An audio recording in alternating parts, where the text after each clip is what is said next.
Sundowners Beach. We got some balls.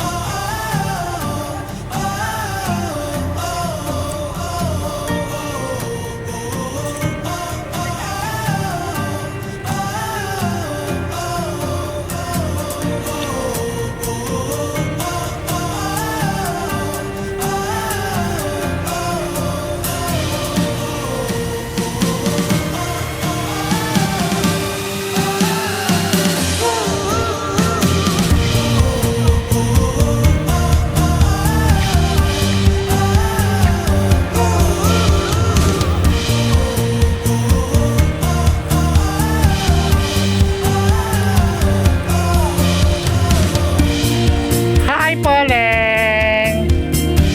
Hi, Penny! Tapos na. Hello! Hi, Rere! Hello! Babalik na sila ng villa. Ayan, balik na sila sa area namin, sa Pwes.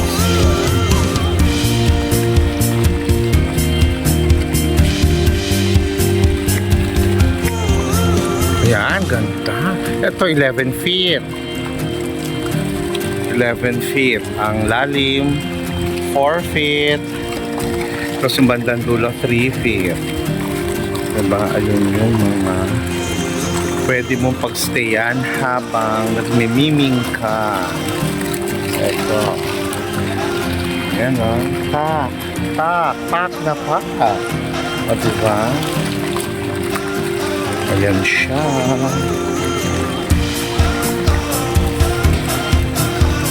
Yun. Pak na pak. Pak na pak ang lugar. Ito yung ayun yung Sundowner Beach Club nila. So let's go. Tingnan natin.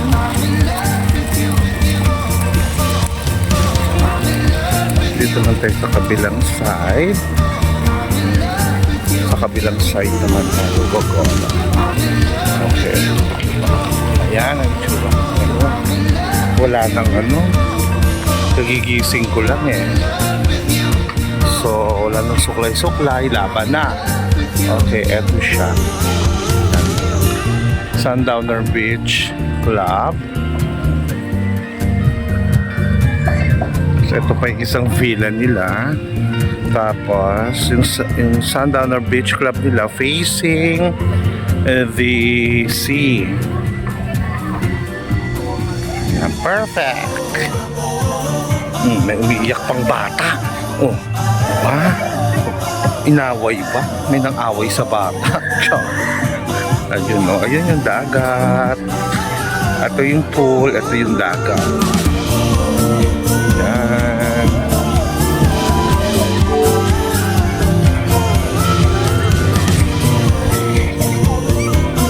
Pak na pak. Ganda ng lugar.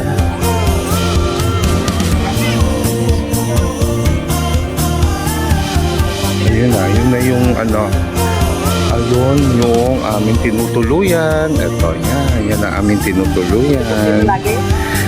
Sabi nila dito tumuloy si Vice Ganda, diba, bongga. Actually 2 rooms yan, tapos may sarili siyang pool. Diyan kami nag-stay ngayon, diba, Fanalo. Okay, ganda, diba? Ganda nga. Tapos eto na siya. Oh, diba ang saya? Diba ang saya? Ang ganda.